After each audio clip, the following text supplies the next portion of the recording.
नमस्कार, hot topic में आपका स्वागत है। मैं हूं अखिलेश शर्मा। किसान आंदोलन का आज 51वां दिन है और इसी के साथ सरकार के साथ आज किसानों की नवे दौर की बातचीत भी बेनतीजा खत्म हो गई। अब 19 जनवरी को फिर से अगले दौर की बातचीत तय हुई है। सरकार का कहना है कि किसानों की सभी मांगों को हमने सुना है, उन पर चर्चा के सारे आयाम खुले हैं, जबकि किसान कह रहे हैं कि सरकार लगातार अपना पुराना राग ही दोहरा रही है और कृषि कानूनों को वापस लेने या एमएसपी को कानूनी गारंटी देने के मुद्दे पर सरकार का रवैया पहले की ही तरह है। किसान भी अपनी मांगों पर डटे हुए हैं। आज की बेनतीजा बातचीत रहने के बाद दोनों ओर से जो बयान आए हैं वो बयान हम आपको सुनवाते हैं। भारत सरकार के अधिकारीगण 19 तारीख को 12 वजे ਦੁਆਰਾ 19 ਤਰੀਕ ਨੂੰ 12 ਵਜੇ ਅਗਲੀ ਮੀਟਿੰਗ। ਤਿੰਨ ਕਾਨੂੰਨਾਂ ਬਾਰੇ ਕੋਈ ਗੱਲ ਅੱਗੇ ਨਹੀਂ ਵਧੀ, ਐਮਐਸਪੀ ਬਾਰੇ ਵੀ ਗੱਲ ਨਹੀਂ ਹੋਈ। ਬਸ ਤਿੰਨ ਕਾਨੂੰਨਾਂ ਬਾਰੇ ਉਹਨਾਂ ਦਾ ਇਹੀ ਸੀ ਕਿ ਛੋਟੀ ਕਮੇਟੀ ਬਣਾ ਲਓ। ਅਸੀਂ ਕਿਹਾ ਵੀ ਛੋਟੀ ਕਮੇਟੀ ਸਾਡੀ ਬਣਾਉਣ ਦੇ ਵਿੱਚ 50 ਔਕੜਾਂ ਨੇ, ਅਸੀਂ ਛੋਟੀ ਕਮੇਟੀ ਨਹੀਂ ਬਣਾਈ ਹੈ, ਨਾ ਬਣਾਈਏ। ਬਾਕੀ ਅਸੀਂ ਆਪਣੀਆਂ ਮੀਟਿੰਗਾਂ ਕਰ ਰਹੇ ਹਾਂ ਤੇ ਗੱਲਬਾਤ 100% ਵਿਫਲ ਬੇਸਿੱਟਾ। सरकार ने विभिन्न दौरों में किसान यूनियन की जो बातचीत हुई है उसमें बहुत सारी उनकी जो शंकाएं हैं उनको पहचान किया है और उन शंकाओं को दूर करने के लिए अपना मत भी व्यक्त किया है और यूनियंस को लिखित प्रस्ताव भी सरकार की ओर से दिया गया है। लेकिन वो प्रस्ताव उन लोगों को मंजूर नहीं था, इसके कारण वार्ता चल रही है और हमारी कोशिश है कि वार्ता के माध्यम से रास्ता निकले और किसान आंदोलन समाप्त हो। किसान सर्दी में बैठे हुए हैं, कोविड का भी संकट है और इसके कारण सरकार को निश्चित रूप से इस बात की चिंता है और इसलिए सरकार खुले मन से और बड़प्पन से लगातार चर्चा कर रही है और मुझे आशा है कि संभवतः हम समाधान की ओर बढ़ सके। तीनों कृषि कानूनों के विरोध में आज कांग्रेस कार्यकर्ताओं और नेताओं ने देश भर में जिला और राज्य मुख्यालयों के बाहर प्रदर्शन किया। दिल्ली के प्रदर्शन में राहुल गांधी और प्रियंका गांधी वाड्रा भी शामिल हुए। दिल्ली में पुलिस ने बैरिकेड्स लगाकर एलजी हाउस की ओर जाने से कांग्रेसियों को रोकने की कोशिश की। सौरभ शुक्ला की रिपोर्ट। ये कांग्रेस के कार्यकर्ता हैं जो उपराज्यपाल के आवास पर जाकर प्रदर्शन करने के लिए दिल्ली पुलिस से धक्का मुक्की करते नजर आ रहे हैं।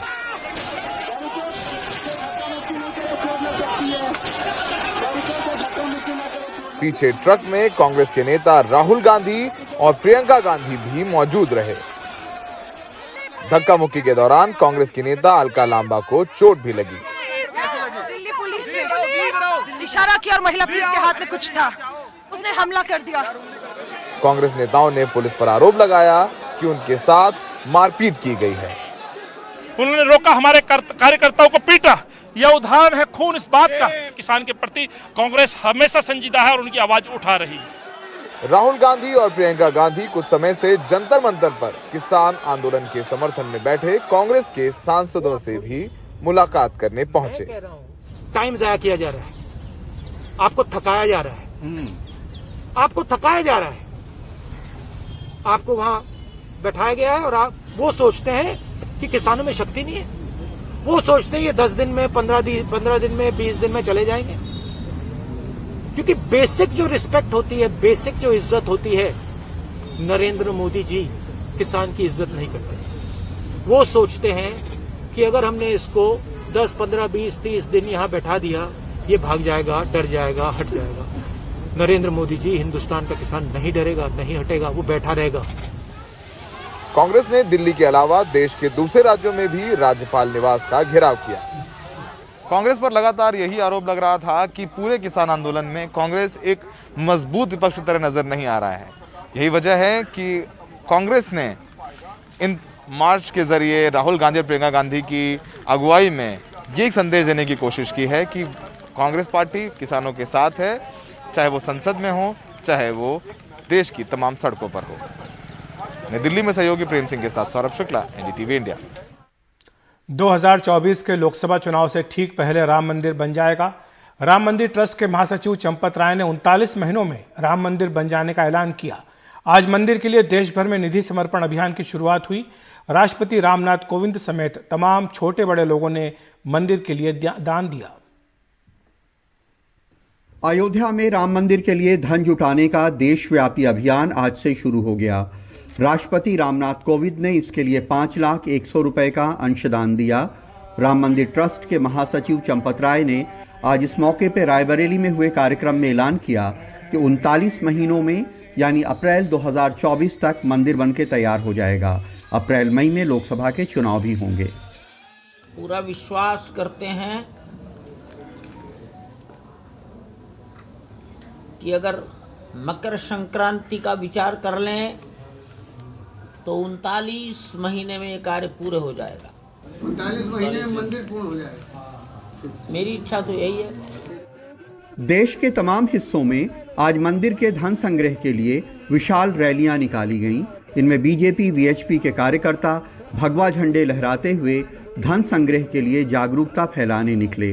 अयोध्या में राम मंदिर बनाने के लिए ट्रस्ट के ट्रस्टी अनिल मिश्रा के नेतृत्व में आयोजन हुआ। मथुरा में बीजेपी सांसद हेमा मालिनी ने भी अपनी सहयोग राशि दी। बीजेपी आरएसएस के जिन बड़े नेताओं ने धनराशि दान की उनमें सरसंघ चालक मोहन भागवत, पूर्व केंद्रीय मंत्री उमा भारती, मध्य प्रदेश के सीएम शिवराज चौहान, उत्तराखंड के सीएम त्रिवेंद्र सिंह रावत, मणिपुर के सीएम बीरेन्द्र सिंह और बिहार के पूर्व डिप्टी सीएम सुशील मोदी शामिल हैं। इसके अलावा वीएचपी ने आज से घर घर संपर्क कर मंदिर निर्माण के लिए धन संग्रह शुरू किया। वीएचपी का लक्ष्य इस अभियान से 42 दिनों के अंदर 5 लाख से ज्यादा गांवों में 12 करोड़ घरों में 60 करोड़ लोगों तक पहुंचना है।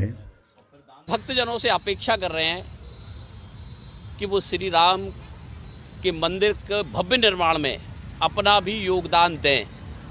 आर्थिक तौर पर 10 रुपये का भी योगदान है, 100 रुपये का भी योगदान है, 1000 रुपये का भी योगदान है। धनराशि का उद्देश्य केवल ये है कि आम जनमानस में ये संदेश जाए कि मेरा भी समर्पण है श्री राम के प्रति। पूरी जनता में इस अभियान को लेकर के बहुत उत्साह है। इस पूरे अभियान का मकसद ये है कि ज्यादा से ज्यादा लोगों को ये महसूस हो कि मंदिर के निर्माण में उनका भी कुछ योगदान है। लेकिन लोकसभा चुनाव के ठीक पहले मंदिर का बन के तैयार होना भी क्या कोई महज इत्तेफाक है? रायबरेली में फैज, आगरा में नसीम और अयोध्या में प्रमोद के साथ कमाल खान, एनडीटीवी इंडिया। बिहार की राजधानी पटना में इंडिगो के स्टेशन मैनेजर रूपेश सिंह की हत्या के 2 दिन बाद भी पुलिस खाली हाथ है। मुख्यमंत्री नीतीश कुमार लालू राज की दुहाई दे रहे हैं। बिहार में बढ़ रहे अपराधों पर जब हमारे वरिष्ठ सहयोगी मनीष कुमार ने नीतीश कुमार से सवाल किया तो मुख्यमंत्री आग बबूला हो गए और 2005 के पहले के हालात की याद दिलाने लगे कि तब बिहार में अपराध का बहुत बुरा हाल था। यही नहीं, मुख्यमंत्री ने हमारे सहयोगी मनीष कुमार पर पार्टी विशेष का पक्षधर होने तक की तोहमत लगा दी। और आप किसके समर्थक हैं? अगर कहीं से भी पता चले कि किसका मर्डर किसने किया, आपको अगर कहीं से कोई संदेह और कोई अब मिलता है तो बताना चाहिए ना। लेकिन नहीं, ये सवाल, आपका सवाल बिल्कुल गलत है। आपका सवाल अनुपयुक्त है। मैं कह रहा हूं और अच्छी तरह जान लीजिए कि आप इस तरह से पुलिस को डिमोरलाइज मत करिए। और पुलिस पूरे तरह से काम कर रही है और जो भी पुलिस वाला अगर अपने काम को नहीं निभाता है उस पर भी कार्रवाई होती है। आप जरा गौर करके देख लीजिए, पहले क्या होता था, हम आप ही से पूछते हैं क्या था 2005 के पहले, क्या था, कितना हिंसा, कितना अपराध, किस तरह से होता था।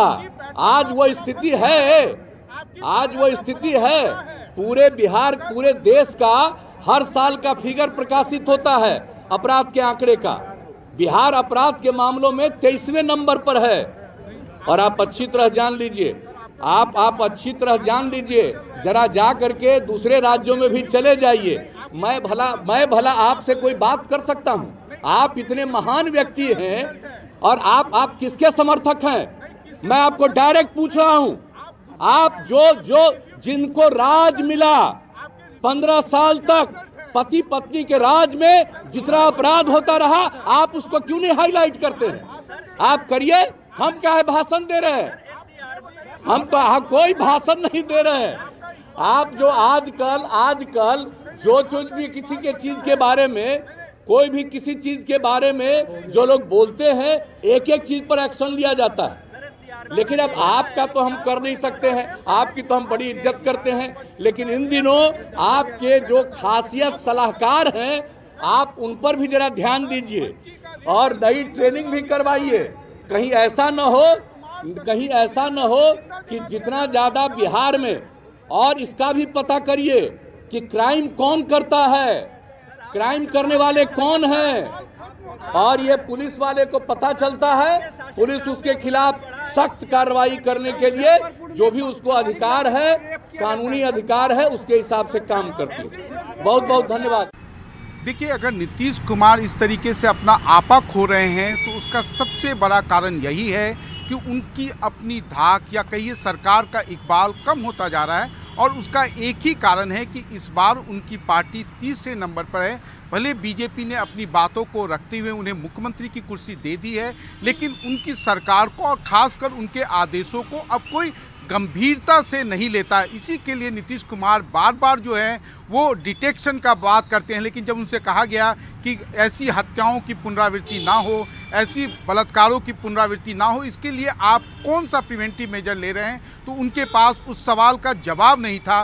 दूसरी बात यह है कि नीतीश कुमार जानते हैं कि जो भी वो बैठ के जितनी भी बैठ के कर लें, लेकिन उसको जब इम्प्लीमेंट कराने की बात आती है तो उनके जो भी अधिकारी हैं वो शायद उनको उतनी गंभीरता से नहीं लेते, क्योंकि उनको मालूम है कि आज का जो नीतीश कुमार है वो उनके खिलाफ कोई कार्रवाई नहीं कर सकता। और उसका मैं आपको एक सबसे बड़ा आज कहिए कि नीतीश कुमार के लिए सबसे बड़ा एम्बैरेसमेंट यह था कि उनको राज्य के पुलिस महानिदेशक को सार्वजनिक रूप से सबके सामने फ़ोन करना पड़ा कि आप कम से कम लोगों का, खासकर मीडिया वालों का फ़ोन लें। लेकिन ये सब दर्शाता है कि आज बिहार में आम जनता की क्या हालत होगी, उसकी कोई सुनने वाला नहीं है जब मीडिया वालों को मुख्यमंत्री के सामने गुहार लगाना पड़े।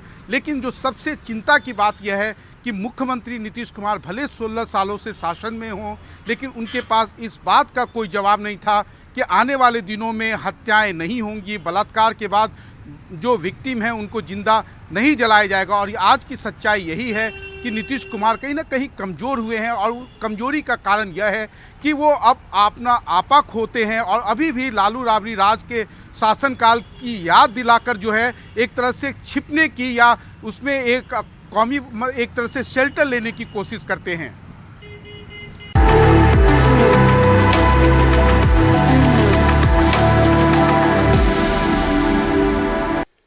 महाराष्ट्र के सामाजिक न्याय मंत्री धनंजय मुंडे कटघरे में हैं। इंदौर की एक महिला ने आरोप लगाया है कि मंत्री ने शादी का वादा कर और बॉलीवुड में सिंगर बनाने का प्रलोभन देकर उसका यौन शोषण और बलात्कार किया है। इन आरोपों पर धनंजय मुंडे ने सफाई दी है। कल धनंजय मुंडे से मुलाकात के बाद एनसीपी प्रमुख शरद पवार ने कहा कि जो आरोप लगे हैं वो बेहद गंभीर हैं, लेकिन महिला के बारे में भी कई बातें सामने आई हैं, इसलिए पूरी सच्चाई सामने आने के बाद ही कार्रवाई को लेकर कोई फैसला होगा। आरोप लगाने वाली महिला पर कई लोगों ने हनी ट्रैप का आरोप लगाया है। महिला ने ओशीवारा थाने में इसकी लिखित शिकायत दी है।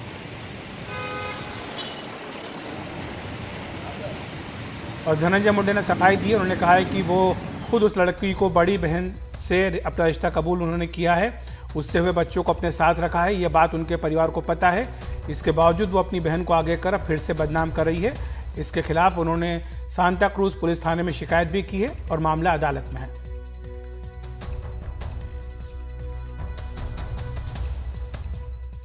भारतीय सेना का आज 73वां स्थापना दिवस है। हर साल 15 जनवरी को थल सेना दिवस दिल्ली कैंट के करियप्पा परेड ग्राउंड पर मुख्य परेड का आयोजन आज किया गया है और सेना के जवानों के दस्ते और अलग अलग रेजिमेंट की परेड हुई है।